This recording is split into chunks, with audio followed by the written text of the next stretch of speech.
ओम नमः शिवाय ओम नमः शिवाय ओम नमः शिवाय ओम नमः शिवाय नमः शिवाय ओम नमः शिवाय नमः शिवाय ओम नमः शिवाय नमः शिवाय ओम नमः शिवाय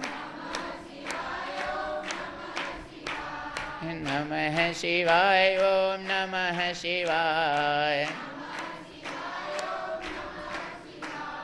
नमः शिवाय ओम नमः शिवाय नमः शिवाय ओम नमः शिवाय नमः शिवाय ओम नमः शिवाय ओम नमः शिवाय ओम नमः शिवाय ओम नमः शिवाय ओम नमः शिवाय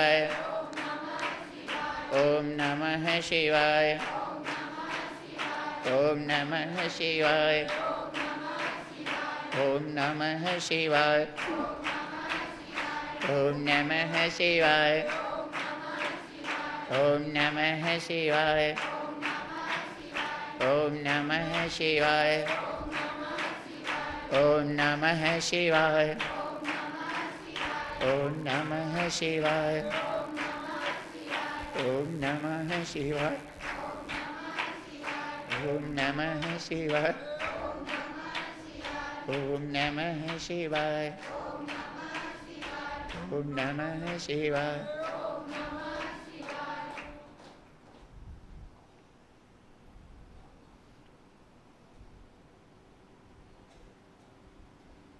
ओम नमः पार्वती पतये हर हर महादेव।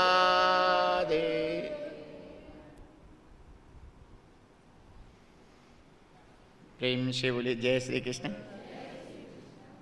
सुखदेव जी महाराज राजा परीक्षित से कहते हैं, राजन तुम्हें हम श्रीमद् भागवत महापुराण की कथा सुने, जिस कथा के प्रभाव से 7 ही दिन में तुम्हारा मोक्ष हो जाएगा।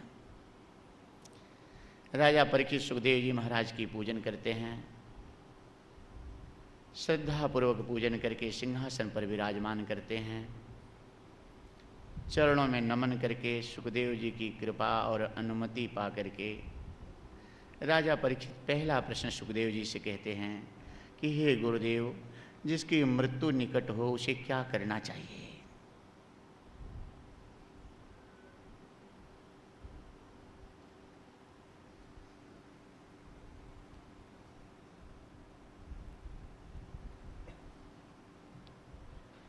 जिसको मृत्यु निकट हो उसे क्या करना चाहिए?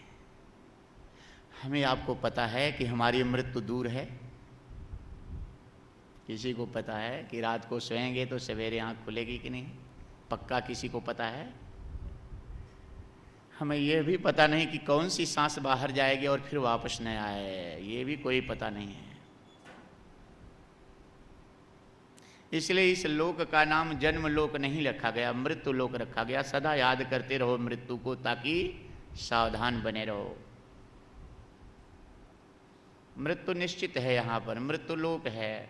संत कबीरदास जी ने लिखा है कि साधो ये मुर्दों का गांव। इस लोक को एक गांव की संज्ञा देते हुए, संबोधित करते हुए संत कबीरदास जी कहते हैं कि साधो ये मुर्दों का गांव। ये मुर्दों का गांव है मृत्युलोक। इस समय हजारों मुर्दे श्मशान में जलते होंगे।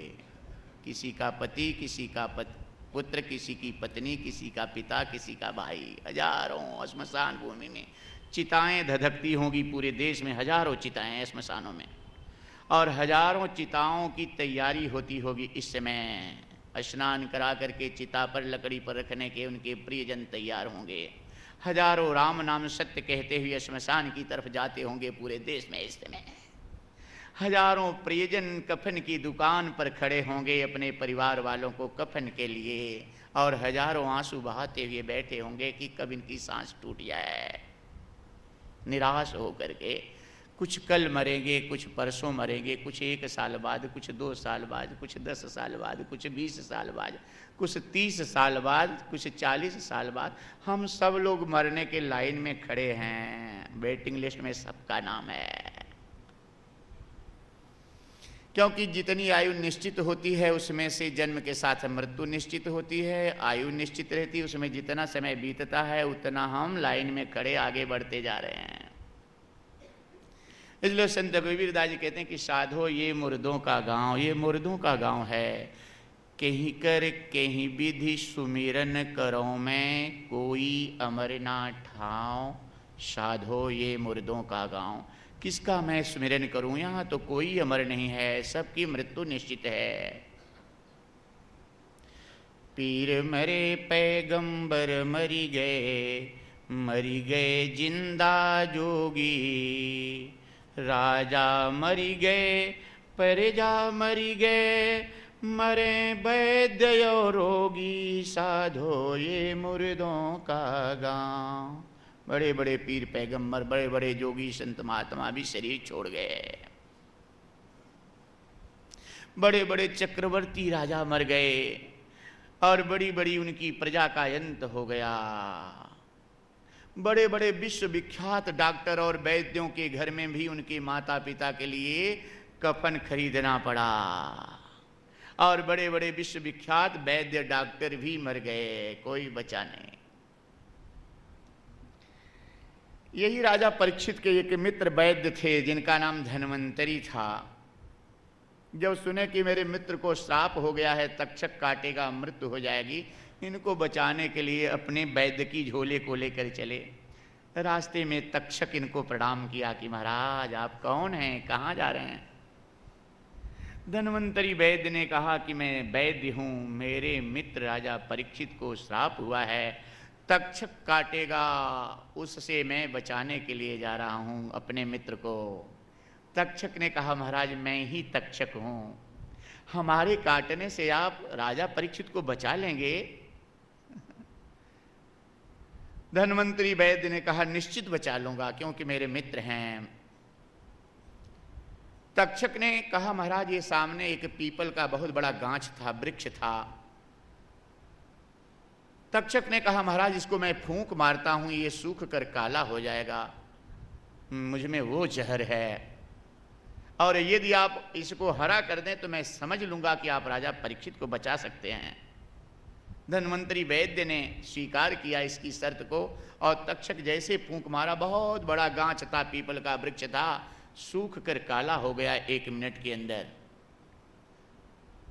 तक्षक ने कहा अब अगर इसको आप हरा कर दें तो मैं समझ लूंगा कि आप राजा परीक्षित को बचा सकते हैं। प्रेम से बोलिए जय श्री कृष्ण।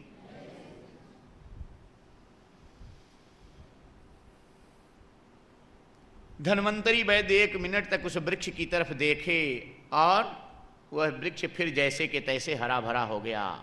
तब तक्षक घबरा गया कि ये तो बहुत बड़ा वैद्य है, कोई दवा नहीं किया, कुछ इलाज नहीं किया, और ये हरा हो गया, राज क्या है, रहस्य क्या है, तो सब मामला पलटी हो जाएगा। तब तक्षक ने बिलरिया दंडवत किया। बिल्ली दंडवत मारती है ना चूहे को पकड़ने के लिए, वैसे झुकती है ज्यादा, ऐसी दंडवत, उसको कहते हैं बिलरिया दंडवत। फट से झुक गया पांव पर कि महाराज आप जैसा डायरेक्टर और वैद्य कौन होगा, आप जीते मैं हारा। लेकिन मैं समझ नहीं पाया, राज जानने के लिए झुक गया तक्षक। तक्षक ने कहा महाराज समझ नहीं पाया कि आपने इलाज नहीं किया, दवा नहीं किया, और इस वृक्ष को हरा कर दिया, कौन सा चमत्कार आप में अंदर है, आप धन्य हैं, आप जैसा बड़ा डॉक्टर और वैद्य तो हमने कभी देखा नहीं। लेकिन महाराज क्या हमें बताने की कृपा करेंगे। धन्वंतरी इसकी चाल को समझ नहीं पाए और बता दिए कि मेरे आंखों में अमृत है दृष्टि में, और जहां देखता हूं अब इसका प्रभाव खत्म हो जाता है। फट से प्रणाम किया महाराज तक्षक ने कि तब आप राजा परीक्षित को जरूर बचा लेंगे। प्रणाम करके वहां से चला। थोड़ी दूर आगे रास्ते में जहां से धन्वंतरी वैद्य जा रहे थे, सोने की छड़ी होकर गिर गया कि महाराज के पास झोला तो है, थैला तो है, लेकिन छड़ी नहीं है। हाथ दर्द करेगा तो छड़ी जरूर उठाएंगे, लटकाएंगे कंधे पर, और कंधे पर लटकाएंगे तो इनकी पीठ में काटूंगा, गर्दन के ऊपर, जहां इनकी दृष्टि नहीं जाती। यही मर जाएंगे तो राजा को क्या बचाएंगे। प्लान से जैसे ही तक्षक आगे सोने की छड़ी होकर गिरा, ये गए देखे कि अरे ये तो बड़ी अच्छी छड़ी है। उसके प्लान के अनुसार फट से छड़ी उठा लिए और उठा करके झोले को ऐसे छड़ी में रख करके कंधे पर रखे। जैसे कंधे पर रखे वैसे गर्दन के पीछे काट लिया और धनवंतरी का वहीं अंत हो गया। तो वही कह रहे हैं कबीरदास जी कि पीर मरे पैगंबर मर गए जिंदा जोगी, राजा मर गए प्रजा मर गए, मरे वैद्य और रोगी, साधो ये मुर्दों का गांव। चांद सूर्य तारा गण मरी हैं धरनी आकाशा। ये सूर्य की भी आयु निश्चित है, ये भी मरेंगे, ये चंद्रमा भी मरेंगे, ये पृथ्वी भी मरेगी, ये आकाश भी मरेगा, सबकी आयु निश्चित है। ये 14 भुवन के चौधरी ब्रह्मा जी की भी आयु निश्चित है। चांद सूर्य तारा गण मरी हैं धरनी आकाशा। 14 भुवन चौधरी मरी हैं, तिनहु की काया सा, साधो ये मुर्दों का गांव। तब पूछा गया महाराज मरेगा कौन नहीं, ये भी तो बता दो, उसका सहारा ले लें। तो कबीरदास जी कहे कि नाम अनाम रहे सदा ही, दूजा तत्व न कोई। कहें कबीर सुनो भई साधो, खोज करो तुम सोई, साधो ये मुर्दों का गांव। ये नाम जो सोहम है, जो राम है, शिव है, कृष्ण है, ये सदा अनामी, कभी नहीं, अमर है, नित्य शाश्वत है। और इसको खोजोगे तो नामी आत्मा परमात्मा का साक्षात करा देगा, जहां तुम कभी नहीं मरोगे। ये संसार का जब तक बोध रहेगा तब तो जन्म मृत्यु बना ही रहेगा।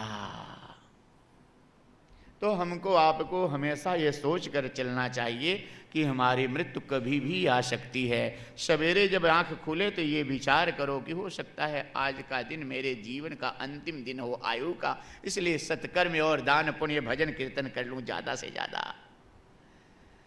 और सोते समय ऐसा विचार करके सो कि हो सकता है कि आज की रात मेरी आयु की अंतिम रात हो, ऐसा हो भी सकता है, तो थोड़ा और भजन कर लूं, भगवान का नाम जप करके फिर सोऊं, ताकि निश्चित।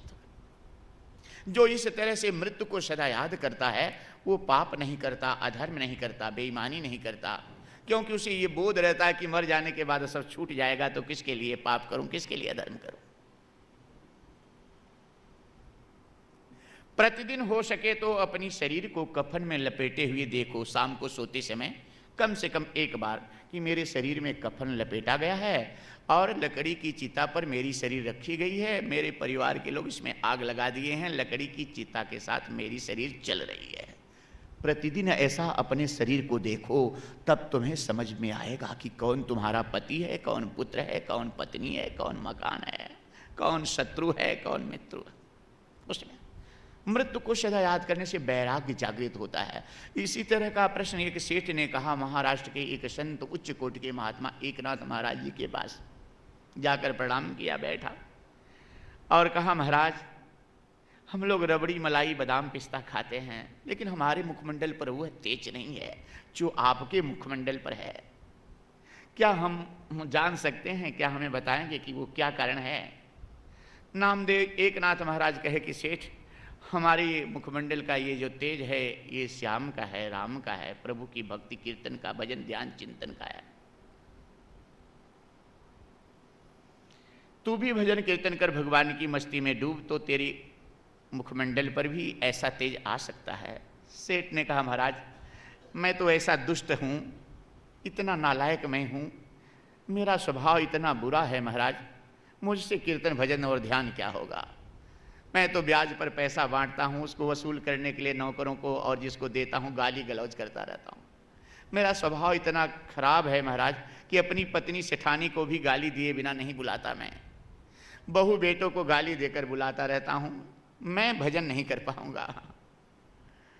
सेठ ने कहा कि महाराज हमें कोई साधन बता दो ताकि भजन हो सके। एकनाथ महाराज कहे, सेठ साधन तुम्हें आज नहीं बता सकता, क्योंकि अब तेरे पास समय नहीं है। तेरी मस्तक की रेखा ऐसी बता रही है सेठ कि आज के 7वें दिन के सूर्योदय होते ही तेरी मृत्यु हो जाएगी। तेरी आयु खत्म हो चुकी है, अब क्या साधन बताऊं तुझे। हाथ पांव कांपने लगे सेठ के, आंसू झरझर गिरने लगा, व्याकुल हो गया और प्रणाम करके चुपचाप चल दिया सेठ। जो पत्नी को गाली देकर और बहू बेटे को गाली देकर के बुलाता था, सदा नौकरों को गाली दिए बिना सेठ नहीं बुलाता था, इतना ऊब गए थे इसके बहू बेटे और पत्नी सेठानी भी कि भगवान से कभी कभी मनाते थे कि प्रभु बल्कि इसको उठा लेते तो कम से कम हम लोग शांति से रहते। ऐसा दुष्ट स्वभाव था इसका। यहां ऐसे कोई भक्त होंगे तो अपने ऊपर बात नहीं लेंगे।